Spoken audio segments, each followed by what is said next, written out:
Tuesday, 6 days from now, not one more day, you'll have an opportunity to decide what direction you want Westchester to go in for the next 4 years.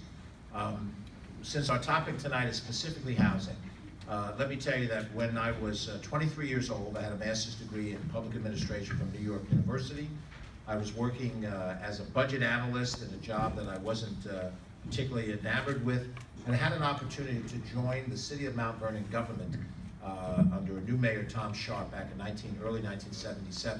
And the job they offered me was housing coordinator for the City of Mount Vernon. I made $12,000 a year, which wasn't as little as it is now. And for 2 years, I had that responsibility, which primarily was the opening of Section 8 housing in the City of Mount Vernon, which is where I grew up as a kid, a South Side boy, and also the adoption of Section 23 leased housing. Over those 2 years before I left to go into the private sector, which I was in for the next 20 years of my life, I saw up close and personal, 40 years ago, what the housing need was in Mount Vernon. Now, I can't say I saw it all across Westchester County, but what I saw then is fundamentally only worse today. There is need based on the increased market pressure that exists in most of Westchester County, where housing costs have skyrocketed. Our proximity to these railroad stations make us like subways in an extreme outer borough of Manhattan, where pressure and prices have driven up land that was not seen as that valuable a few years ago.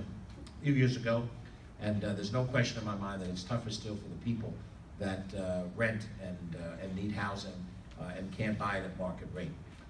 There's been much made about keeping property taxes low, but for anybody who is a tenant, whatever happens to property tax, it has almost no impact on their life if property taxes are frozen or even reduced, because rents don't go down.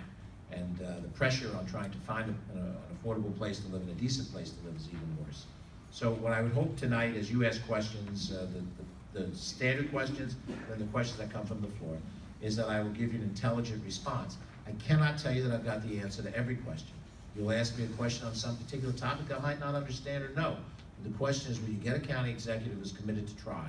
Will you get a county executive who's willing to go out and see the problems firsthand, try to relate to them, and then try to understand how policy can be shaped around it, as opposed to a county executive who will say everything is fine and it's morning in America, and there is no problem because the people who can live in the very fine parts of this county can afford to live them, and not really seeing all those people that can't afford